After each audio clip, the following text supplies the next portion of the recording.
जय माँ कामाख्या, जय गुरुदेव। हम लोग माँ कामाख्या के जो क्षेत्र है और उसका महात्म्य और कामाख्या तंत्र में क्या लिखा है इसका श्रवण कर रहे हैं। अभी तक मैंने कालिका पुराण से कामाख्या तंत्र में जो भगवान शिव ने जो उस क्षेत्र का महात्म्य बताया है वो मैंने पहले की वीडियो में सुनाया। अब उसी श्रृंखला में दूसरा वीडियो है। आज हम लोग भगवान के अलग अलग रूपों का श्रवण करेंगे। माँ कामाख्या को नमस्कार कर लें। कामाख्ये वरदे देवी नीलपर्वत वासिनी त्वं देवी जगतां मातर योनि मुद्रे नमस्तुते। हे माता कामाख्या, आपको नमस्कार है। आप जो सबकी माता हैं और जो नील पर्वत पे रहती हैं और आप ही सबकी सभी चीज़ें आपसे आई हैं, सभी कुछ आप ही से आया है, तो आप ही वो माँ हैं, उनको हम नमस्कार करते हैं। अब कालिका पुराण में कामाख्या के बारे में भगवान शिव ने क्या कहा अब सुनते हैं। पिछली बार हमने जहाँ रोका था कि भगवान शिव के 5 मुख हैं। भगवान शिव ने कहा कि मैं इस कामाख्या क्षेत्र में 5 मुखों से इन पर्वतों में रहता हूँ और मेरी जो शक्ति है वो मेरे साथ कामेश्वरी रूप में, वो भी 5 रूपों में यहाँ पर विभक्त होकर के मेरे साथ रहती है। और मैंने आपको बताया कि 5 पर्वत के जो देखेंगे आप तो वो भगवान शिव का स्वरूप है और भगवान शिव के 5 नाम हैं, तो ईशान और फिर तत्पुरुष, सद्योजात, वामदेव, अघोर इत्यादि। तो वो जो 5 पर्वत हैं उनके यही नाम है, तो उसका वर्णन अब यहाँ पर हम लोग करने वाले हैं। ये क्षेत्र इतना महत्वपूर्ण इसलिए भी है क्योंकि पौराणिक काल से चल रहा है। यहाँ पर वाराह अवतार भी हुआ था, तो वाराह अवतार की वजह से यहाँ का एक पर्वत है वो वाराह है और वाराही की शक्ति यहाँ पर है। दूसरा, श्री विद्या वाले जितने हैं जो श्री विद्या की पूजा करते हैं, कामाख्या यानी कामेश्वरी, साक्षात श्री विद्या, ललिता त्रिपुर सुंदरी, उनकी एक शक्ति है वाराही, वो तो यहाँ पर निवास करती है। उनकी दूसरी शक्ति है मातंगी, वो भी यहाँ पर ही निवास करती है। तो उनका भी जो वर्णन अभी भगवान शिव कहेंगे तो हम लोग वो सुनते हैं। भैरव स्वरूप में भगवान यहाँ रहते हैं, महाभैरव, उमानंद भैरव के रूप में। और जितने ये 5 पर्वत हैं भगवान भैरव का ही काम करते हैं, वहाँ पर भी नाम अलग अलग हैं और उनके साथ उनकी भैरवियाँ हैं। तो ये यहाँ पर नाम दिए गए, लेकिन है वो भगवान शिव और उनकी शक्ति यही है, बस ऐसे हमको सोच के चलना है। चलिए, कामाख्यास्तु बटुक कामाख्याभरण संसित लक्ष्मी सरस्वती देव्यो देव्या संगे व्यवस्थितः ललिताख्याभ्य वल्लभव लक्ष्मीर्मातंगी तु सरस्वती गणाध्यक्ष पूर्वभागे तस्य शैलस्य संसित। भगवान शिव कहते हैं कि देखो, इस शैल में, इस कामाख्या कामरूप के पर्वतों में बटुक भैरव यहाँ पर रहते हैं, उनका नाम है कामुक। और देवी कामाख्या के पास लक्ष्मी और सरस्वती रहती हैं, और यही लक्ष्मी, सरस्वती और ललिता जिन्होंने भंडासुर का वध किया था, वही मातंगी के स्वरूप में यहाँ पर तीनों शक्तियाँ मातंगी के स्वरूप में समाहित होकर के स्थल पे रहती हैं। तो इसलिए कामेश्वरी तो कामाख्या हुई, कामाख्या ने ललिता त्रिपुर सुंदरी, और मातंगी वो भी यहीं पर निवास करती हैं और वाराही भी यहाँ पर निवास करती हैं। और भगवान शिव कहते हैं गणेश भी निवास करते हैं उसके पूर्वी भाग में, और कल्पवृक्ष, कल्पवल्ली, पराजिता, ये तीनों भी यहाँ पर रहती हैं। तो कहने का अर्थ है पहले ही पूरा शिव परिवार यहाँ पर है, श्री विद्या के उपासकों के गणेश जी भी यहाँ पर हैं और बाकी की देवियाँ भी हैं, भैरव भी है। अब कहते हैं भगवान वाराह भी है, तो उसका वर्णन दिया भगवान ने। भूत्वा तस्मिन् महाशैले स्थितो देव्यादितप्ये वराह पाण्डुनाथाख्य स्थित तत्र हरिर्यतः जगने शिरसि कृत्वा जघान मधुकैटभो तस्यासने ब्रह्म कुंड ब्रह्मणा निर्मितम पुरा। कहते हैं कि इसी क्षेत्र में वराह पाण्डुनाथ के नाम से यहाँ पर वो स्थित हैं, और जिस स्थान पर भगवान ने अपनी जांग पर मधु और कैटभ के सिरों को रख करके मारा था, वो स्थान भी यहीं पर है, विष्णु जी यहीं पर है, और वहाँ पर ब्रह्मा जी ने एक ब्रह्मकुंड बना दिया था। तो इतना इम्पॉर्टेंट है उस समय से। उसके बाद भगवान कहते हैं मेरे स्वरूप है, 5 रूप यहाँ पर हैं। तो ईशानाख्य शिवो यत्र तत्त सिद्धेश्वर संज्ञकम, कहते हैं जिस पहाड़ का नाम ईशान है, ईशान कोण में, पूर्व में, वहाँ मैं रहता हूँ ईशान रूप में। और वहाँ पर है एक सिद्धेश्वर नाम का कुंड, और उसके मध्य में स्थित सिद्ध कुंड में हे देवी तुम ही रहती हो शिला रूप में। तो जब दर्शन करने जाओ तो मैंने कहा कि ऐसा ही है, शिव और शक्ति यहाँ पर साथ ही साथ है। तो कह रहे हैं कुंड है सिद्धेश्वर कुंड, कुंड यानी जल, उसके अंदर जो शिला है वो तुम हो। फिर कहते हैं उसी स्थान में एक और कुंड है जिसमें अमृत भरा हुआ है, वो है अमृत कुंड। और उस कुंड को किसने स्थापित किया था? हे देवी, उसको इंद्र ने स्थापित किया था। और उसी के पास एक और कुंड है, उसका नाम है काम कुंड। तो अलग अलग कुंड है जो कामाख्या क्षेत्र में। और उस शिला का, उसके पास एक शिला है, उस शिला का नाम है कामेश्वर, और उस शिखर का नाम है वामदेव। तो भगवान शिव का दो रूप, ईशान और वामदेव, इन पर्वतों का नाम है। उसके बाद कहते हैं भगवान आगे, केदार संज्ञकम क्षेत्रम मध्यस्थम सिद्ध कामयो दीर्घ चतुर्दश व्यायम छाया छत्र भयम तु तत् तस्यासने शैलपुत्री गुप्तकामा यवा तुसा गुप्तकुंडस्य मध्यस्था कामेश ग्रवणी संगता कामेश्वर शिलासक्ता कामाख्या संगीता तत्सदा पूर्वभागेण संसक्ता योने अस्तु परमार्गतः। बार बार यहाँ पर योनि शब्द जब आएगा तो योनि का अर्थ है पहाड़, और पहाड़ में जब कभी नीचे ऐसे ढलान सी है उसको समझ लेना योनि। तो ये पूरा प्रकृति की बात हो रही है यहाँ पर। कह रहे हैं कि इस प्रकृति में ही, इस भूखंड में, कामेश्वर कामरूप में ही सिद्धकुंड और कामकुंड है। और इसके मध्य में जो क्षेत्र है उसको कहते हैं केदार क्षेत्र, और उसकी लंबाई चौड़ाई भी दी है। और कहते हैं इसी के पास, केदार क्षेत्र के पास शैलपुत्री है। वहाँ पर शैलपुत्री उनका नाम हो जाता है गुप्तकामा। शैलपुत्री का नाम हम लोग दुर्गा सप्तशती में सुनते हैं, तो शैलपुत्री उनका नाम यहाँ पर गुप्तकामा हो जाता है। और उसी के पास एक गुप्त कुंड है, और उस गुप्त कुंड के मध्य में एक शिला है, उसका नाम है कामेश्वर शिला। तो यहाँ पर हो गए कामेश्वर और गुप्तकामा साथ में। कहते कामेश्वर शिला से जुड़ी हुई कामाख्या नामक शिला है जो योनि के पूर्ववर्ती भाग में सम्मिलित है। तो यहाँ पर कामाख्या के अलग अलग नाम हुए, तो कामेश्वर और कामेश्वर के साथ गुप्तकामा, गुप्तकामा भी कामाख्या ही है। फिर कहते हैं आगे, कामेश्वर और कामाख्या, उनके बीच में भी कालरात्रि अवस्थित है। तो हमने ये सब नाम सुने हैं दुर्गा सप्तशती में। तो कालरात्रि अवस्थित है। कहते हैं कामाख्या शिला प्रदेश में कुष्मांडी, ये भी योगिनी है। और पीठ स्थान में कोटेश्वरी का वास है जो योनि स्वरूपा है। ये जितनी देवियों का नाम दिया गया, हमने पहले वाले वीडियो में इसकी चर्चा की थी कि वहाँ पर देवी के अष्ट शक्तियाँ हैं, वो इनके अलग अलग नाम हैं। तो गुप्तकामा, श्रीकामा, विंध्यवासिनी, कोटेश्वरी, वनस्था, ये सारी देवियों के अलग अलग नाम हैं। दीर्घेश्वरी, भुवनेश्वरी। तो ये सारी इन पर्वतों के बीच में ही, इन्हीं पंचशिलाओं, पंच पर्वतों के बीच, पंच शिखरों के बीच में ही अलग अलग जो छोटी छोटी शिलाएं हैं और कुंडों के बीच में, वहाँ पर ये 8 देवियाँ इस प्रकार से अलग अलग निवास करती हैं। अब उन्होंने कहा, भगवान ने, कुष्मांडा देवी तो भगवती के 9 रूप में आती हैं। अब कहते हैं भगवान, मेरा जो तीसरा स्वरूप है अघोर, वो कामाख्या पीठ के दक्षिण भाग में है। और कहते हैं कि परमार्थवेत्ताओं ने पीठ में भैरव की स्थिति कही है। भैरव के पास ही चामुंडा भैरवी है। तो इस पहाड़ में चामुंडा, तो चामुंडा का भी नाम हमने दुर्गा सप्तशती में सुना है। इन्होंने चंडमुंड का नाश किया था। ये चंडमुंड कौन थे? ये दैत्यराज शुंभ के सेनापति थे। तो उनका नाश करने वाली चामुंडा, वो भी इसी क्षेत्र में रहती हैं, भक्तों का मनोरथ पूर्ण करती हैं। तो कामा और भैरव के मध्य में संसार के कल्याणार्थ तथा देवी के प्रसन्नार्थ स्वयं गंगा भी रहती है यहाँ पर। इसके आगे भगवान का जो अलग रूप है, दूसरा रूप है सद्योजात। तो ईशान हमने देख लिया, वामदेव, अघोर, सद्योजात, ये उनका अलग रूप। कहते हैं वो भी एक शिखर है जो मेरा सिर है।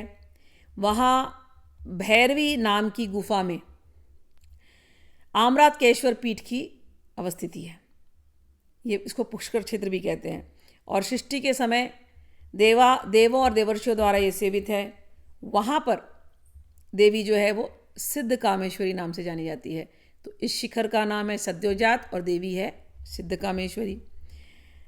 और इसी स्थान में आम्रार्तक या पुष्कर के स्थान में कहते हैं वहाँ पर गंगा, सिद्ध गंगा इत्यादि भी हैं। ये भी इसके समीप ही प्रवाहित होती रहती है। तो कहने का अर्थ है ये पहाड़ी पूरा क्षेत्र है, लेकिन यहाँ पर खूब जल की धाराएं हैं और वो जल की धारा ही देवी के अलग अलग स्वरूप हैं और अलग अलग नाम हैं। पुष्कर नामक क्षेत्र में भी इस पीठ में स्थित है जिसे आम्रतक कहते हैं। और उस पीठ के ईशान कोण में अब भगवान का जो 5वां मुख है तत्पुरुष वो है। भगवान कहते हैं मेरा तत्पुरुष नामक सिर यहाँ पर इसके ईशान कोण में है। यहीं पर एक गुफा है जिसका नाम है भुवनेश्वर। और इनकी जो भुवनानंद, और कहते हैं गुफा का नाम है भुवनानंद और इनकी जो देवी है वो है भुवनेश्वरी। तो भुवनेश्वरी का भी यहाँ पर वास है। और उसी के बाजू में एक शिखर है जिसको कहते हैं कि वो सुरभि गौ की स्थिति है, कामधेनु। तो उसका नाम है कामधेनु। तो ये सारे के सारे देवी देवता जो तुम सोचो इस क्षेत्र में मौजूद हैं। इसका ऐसा महात्म्य भगवान शिव कह रहे हैं। फिर कहते हैं भगवान भूखंड के मध्य में, उस कामेश्वर कामरूप भूखंड के मध्य में मेरी प्रचंड शर्भ मूर्ति महाभैरव के नाम से जानी जाती है। तो महाभैरव के रूप में मैं यहाँ रहता हूँ। यो असौ शर्भ मूर्ति है मध्य खंड प्रचंड कहा महाभैरव नामना भूत कोटि लिंगाया वस्तु में सह। और हे पृथ्वी, मैं यहाँ पर अत्यधिक प्रसन्नता के साथ महाभैरव के रूप में निवास करता हूँ। और कहते हैं यहाँ पर और भी देवी है जो सिद्ध रूपा योगिनी देवी महागौरी हैं। इनका भी नाम हमने कई बार सुना है, महागौरी। वे पर्वत पर शिला के रूप में सदैव शोभायमान रहती हैं।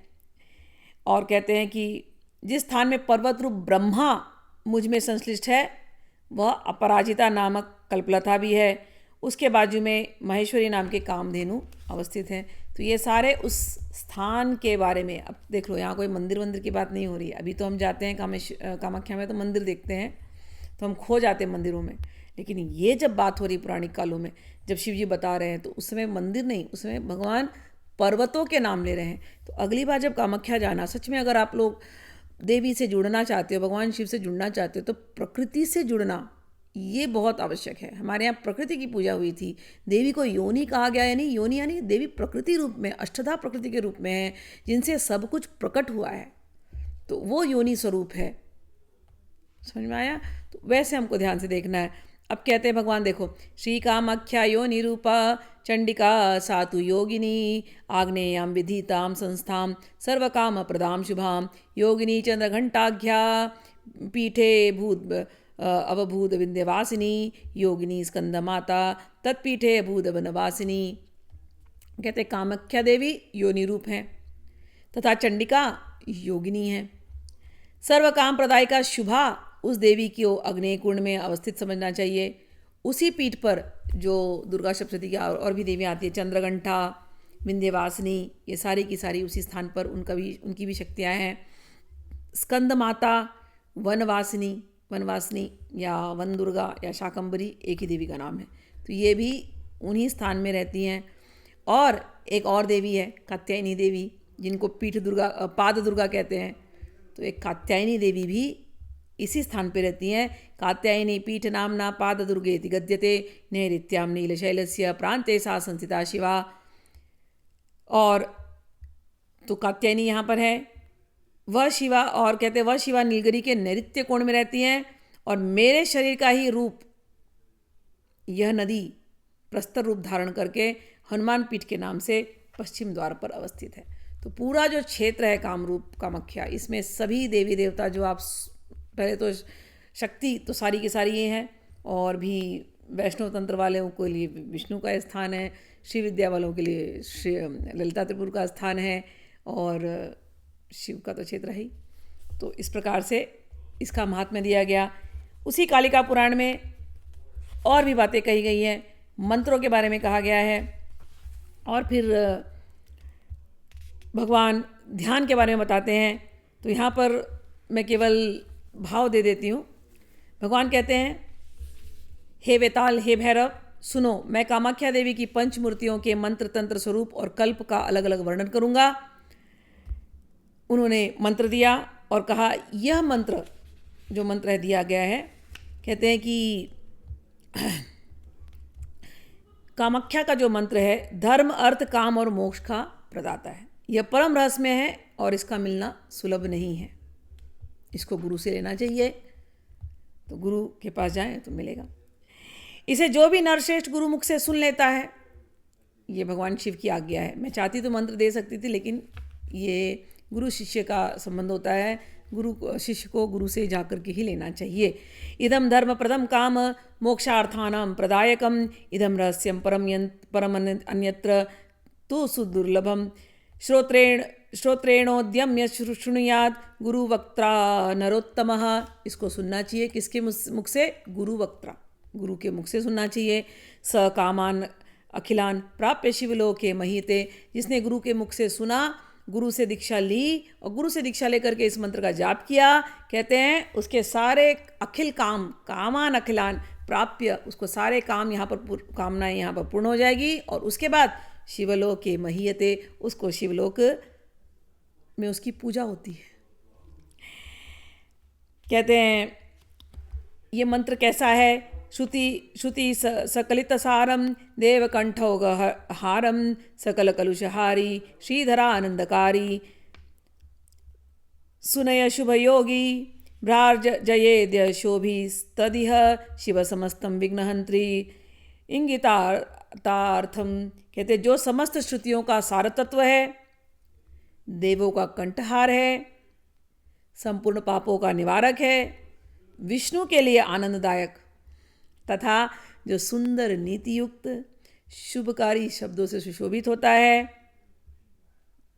वह शिव का सार है और विघ्न विनाशिनी कामाख्या का संकेतार्थ है। तो जब कामाख्या का जो मंत्र मिलता है, खास करके जो कालिका पुराण का जो कामाख्या तंत्र का मंत्र है, इसमें शिव और शक्ति दोनों की ऊर्जा समाहित है। और शिव शक्ति और साथ में कहते हैं विष्णु का प्रिय है, तो ये उनकी भी शक्ति उसमें समाई हुई है। तो विष्णु, शिव और शक्ति तीनों के मंत्र को, तीनों के ऊर्जा को जोड़ करके, तीनों की शक्ति को जोड़ करके जो बीज मंत्र कामाख्या का बना, वो शिव का सार है और कहते हैं वो कामाख्या का संकेतार्थ है। वह सभी इस मंत्र में वर्तमान हैं, जिसको आपको गुरुमुख से लेना चाहिए। अब कहते हैं, सुनो वेताल, मैं तुम्हें उनका वर्णन करता हूँ, उन कामाख्या देवी के दिव्य स्वरूप का महात्म्य सुनो। कैसा है ये? कहते नयन करभकारी ध्यानी नाम चोपकारी। कहते नैनों के लिए वो अति उत्तम अंजन है। नयन करभकारी ध्यानी नाम चोपकारी, ध्यानियों के लिए जो बहुत ही उपकारक है। प्रणयी सुनय संस्थम देव सत्यानिकस्थम। कहते हैं कि भक्तों की सुंदर नीति में जो स्थित है, भक्तों की सुंदर नीति में जो स्थित है, यानी जो अच्छे भक्त हैं, जो नीतिपूर्वक, जो धर्मपूर्वक देवी की आराधना करते हैं, जो सही तरीके से जीते हैं, धर्म के नीतियों को समझते हैं। धर्म की नीतियाँ कहाँ मिलेंगी? धर्म की नीतियाँ भगवद गीता में मिलती है। भगवान कहते हैं ये मेरी नीति है, तो ये मेरी धर्म नीति है। तो जो उस धर्म नीति के रास्ते चल रहा है उसको समझ में आएगा कामाख्या का मंत्र क्या है। कहते हैं ये मंत्र जो है देव सत्यानिकम कस्थ अस्थम, कि ये निर्वाण पद को भी तिरस्कृत करने वाले हैं और परम पद विशीर्ण सर्व दौर्भाग्य जीर्ण, परम पद को देने वाला, उसको निर्वाण पद से भी परे उस स्थान में ले जाने वाला और दुर्भाग्य का नाश करने वाला, तथा शृणु शिव पदम रूपम, शिव पद देने वाला, कामदेव्या स्वरूपम।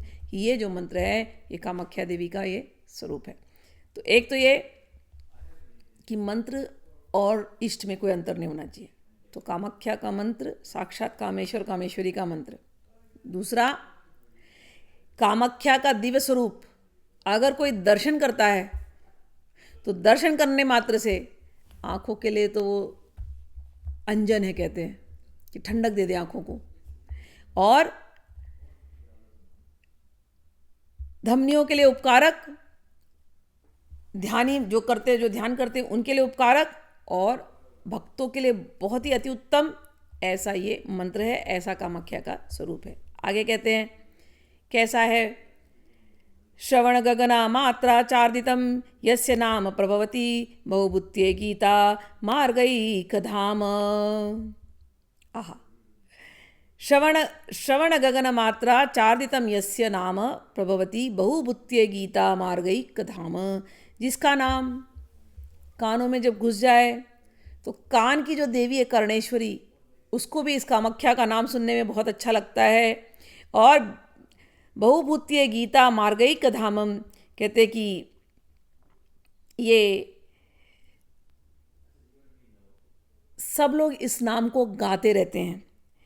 ये अतीव ऐश्वर्य प्रदान करने में सक्षम है और नाद विद्या के मार्ग अर्थात सप्त स्वरों का ये एकमात्र उद्गम स्थल है। सुर गणनायाम कुंडली यस्य शक्ति स्तदिह परम रूपम चिंतनीयम हुताशही। कहते हैं कि नाद विद्या यहीं से प्रकट होती है।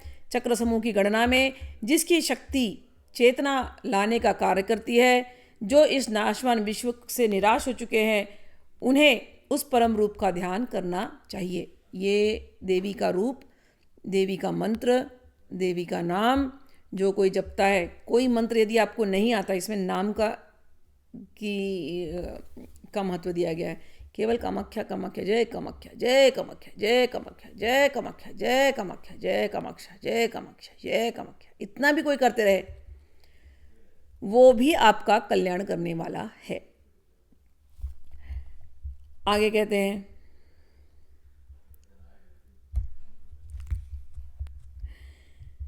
जिसके कानों में सूर्य चंद्र की संलग्नता है, जो स्वतः ही कुमकुम के सदृश किंचित पीत वर्ण वाली है,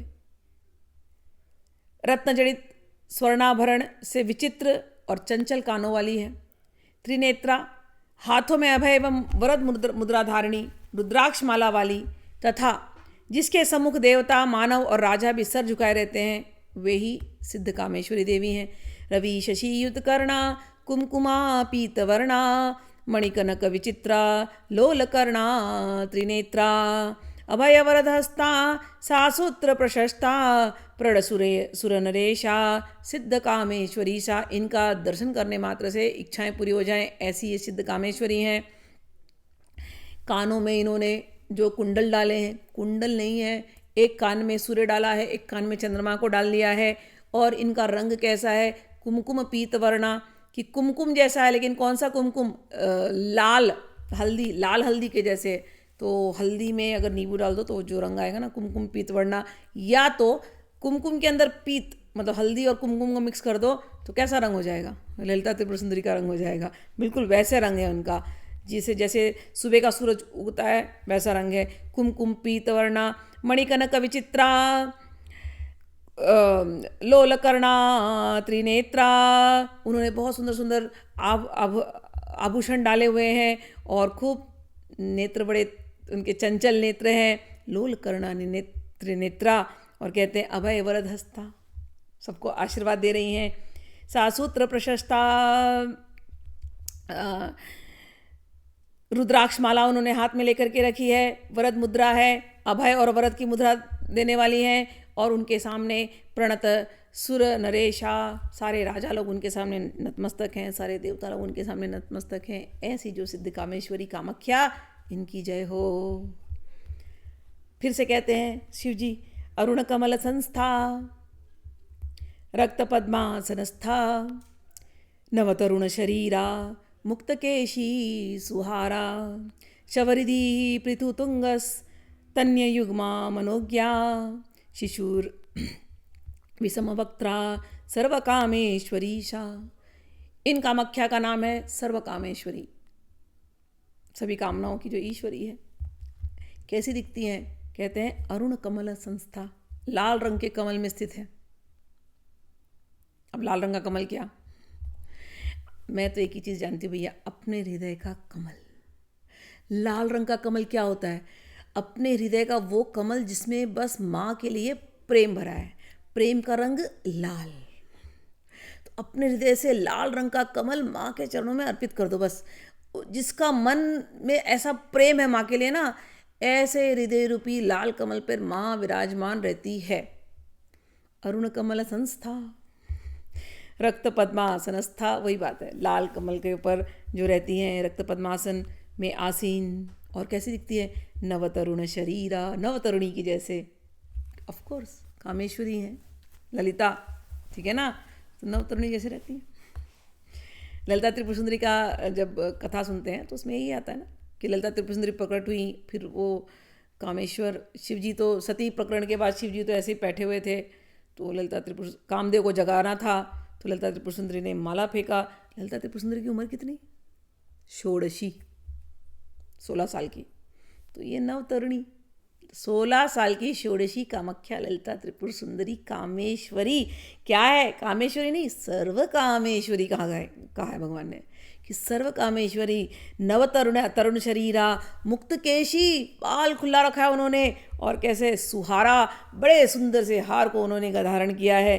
शवहृदि, कहते हैं शव के हृदय पे शवहृदि, शव हृदय क्या, शव क्या, ये जो शरीर है, ठीक है ना, या ये पृथ्वी, इस पृथ्वी में जितना कोई चीज़ पैदा होती है उतनी मरती। तो जहाँ माँ योनि स्वरूप में है कि सब कुछ पैदा उनसे हो रहा है, वहीं माँ उस पृथ्वी पर खड़ी है जहाँ सब कुछ मर रहा है। सब कुछ पृथ्वी में दफनाते हैं ना, मरने के बाद पेड़ सूख जाते पृथ्वी में, जानवर मरे कहाँ जाते हैं, पृथ्वी में। तो सब कुछ इस पृथ्वी के अंदर है। तो वही देवी एक तरफ तो योनि के रूप में सबको प्रकट करती है, और वही देवी इसी पृथ्वी पर खड़ी हो जाती है, जो पृथ्वी क्या है, श्मशान। तो कहते हैं शवहृदि। और पृथुतुंगस तन युग्मा, कि एक तो ये कि अपने गोद में रखे हुए शव के हृदय पर अपने भारी एवं उन्नत रोजों को रखी हुई। तो एक तरफ से तो शवहृदि, यानी कि इस पृथ्वी पर जहाँ सब मर रहे हैं उस पर वो खड़ी है, वही सबकी रक्षा करती है। दूसरा उनके उन्नत उरोज हैं। उन्नत उरोज किस लिए, सबका पालन पोषण कर रही है। जो वृक्षों में जो नरिशमेंट आता है कहाँ से आता है, सूर्य से और चंद्रमा से। अमृत देती है ना चंद्रमा, सूर्य चंद्रमा को कौन देता है, ताकत शक्ति कौन देता है, कामाख्या। यहाँ तो अपने कानों में डाल के रखी है सूर्य चंद्रमा को। तो वो, और जिसके उन्नत सरोज हैं, उरोज हैं, जिससे वो सबका पालन करती है, माँ रूप हुई। तो ऐसी माँ को जो योनि है, जिससे सब कुछ प्रकट होता है, जो सबका पालन करती है, और जब सब लोग मर जाते हैं ये शरीर से, तो उस शव पे वही स्थापित होती है। ऐसी जो माँ है, मनोज्ञा शिशुरवि समवक्त्रा सर्वकामेश्वरी सा। कहते हैं कि वो मनोज्ञा, मन में रहने वाली, सबके मन की बातों को जानने वाली, साक्षी, और कहते हैं शिशुरवि समवक्त्रा, उनका जो चेहरा है वो चमकता है कैसे, जैसे प्रातःकालीन सूर्य, सुबह सुबह का जो सूर्य होता है ना, उसका जो रक्त आभा, ऐसी जिनके मुख से आभा निकलती है, ऐसी सर्वकामेश्वरी, इनको नमस्कार है। आगे भगवान शिव कहते हैं विपुल विभव दात्री स्मेर वक्त्रा सुकेशी ललित नखरदंता सामी चंद्रा वनम्रा मनसि जदृशदिस्था योनि मुद्रा लसंती पवन गमन शक्ता संस्कृत स्थान भागा। कहते विपुल विभव दात्री, वाह वाह वाह, कितना सुंदर नाम है। बिल्कुल ललिता त्रिपुर सुंदरी का स्वभाव कि मतलब कामेश्वरी कामाख्या आप लोग जाते हो, लेकिन माँ त्रिपुर सुंदरी ही है, त्रिपुरा ही है। विपुल वैभव दात्री, आप सोच नहीं सकते हो इतना वैभव देती है। विपुल वैभव दात्री, आहा, स्मेर वक्त्रा, मंद मंद मुस्काने वाली, सुकेशी, बड़े सुंदर बाल हैं उसके, घने केशों वाली, ललित, ललित नखर दंता, बड़े सुंदर उसके नाखून हैं, उसके दांत हैं, बड़े सुंदर सुंदर। दंत पंक्तावली है। और सामी चंद्रा वनम्रा, और अर्ध चंद्र के समान अवनत। कहते हैं मनसिज दृशधिस्था योनि मुद्रा लसंती, कामगिरी पर वो आसीन है, योनि मुद्रा में विराजमान है। वायु के समान तीव्रगामिनी और प्रख्यात स्थानों में निवास करने वाली है। देखो ये कितना सुंदर माँ का ये स्वरूप दिया गया, सगुण रूप से, कि बाल सुंदर हैं, दांत इतने सुंदर हैं, सब कुछ दिया गया। और फिर कहते हैं हवा के रूप में, फिर कहते हैं कामगिरी पर आसीन। कामगिरी यानी कामरूप, कामगिरी पर्वत पे आसीन। और योनि मुद्रा में विराजमान। योनि मैंने आपसे कह दिया कि इस पर्वत पे जो कुछ निकलता है उन्हीं से निकलता है, घास भी निकलता है तो उन्हीं से निकलता है। तो जो सब को गर्भ रूप में धारण करती हैं और जो सब कुछ उनसे निकलता है, ऐसी जो देवी है उनको नमस्कार है। चिंत्या चैवं विद्युद अग्नि प्रकाशा, धर्मार्थाद्यम साधकैर वांछितार्थैः, कल्पन्ते सम्यगर्ध वेताल त्वं भैरव सी प्रतिष्ठताम। कहते हैं कि धर्म तथा धनादि के अभिलाषी साधक जब इन देवी का ध्यान करते हैं, कैसी देवी, जो बिल्कुल दैदीप्यमान है, अग्नि के समान है, तो सारी इच्छाएं पूरी हो जाती हैं। चिंत्या चैवम विद्युत अग्नि प्रकाशा, जो देवी का ऐसा ध्यान करता है कि अग्नि के जैसे है, विद्युत के जैसे है, धर्मार्थ आद्यम, उसके जो धर्म अर्थ काम मोक्ष आदि सब कुछ, और वांछितार्थ जितनी उसकी इच्छाएं हैं सब के सब पूरी हो जाती है। कल्पन्ते समयगर्ध वेताल त्वं भैरव प्रतिष्ठितम। हे भैरव, मैंने तुमको बता दिया किस भाव से देवी की पूजा करनी चाहिए।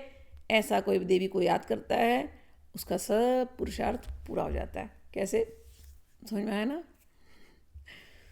प्रकृति, पहाड़, जल, वायु, सूर्य, चंद्रमा, पालन पोषण, जन्म मृत्यु, सब में मेरी माँ कामेश्वरी, ललिता, त्रिपुर सुंदरी, माँ कामाख्या, वाराह की वाराही, लक्ष्मी सरस्वती के साथ मातंगी, और भगवान पंचानन शिव की 5 रूप में बटी हुई कामेश्वरी, और जो अष्ट मातृका के रूप में यहाँ पर है, 9 माताओं के रूप में कामाख्या पीठ में है। तो पूरे कामाख्या में जब जाना तो माँ के इन विभिन्न रूपों को याद करना, याद करके बस माँ के उस रज को बस लोटना, लगाना, चाट लेना।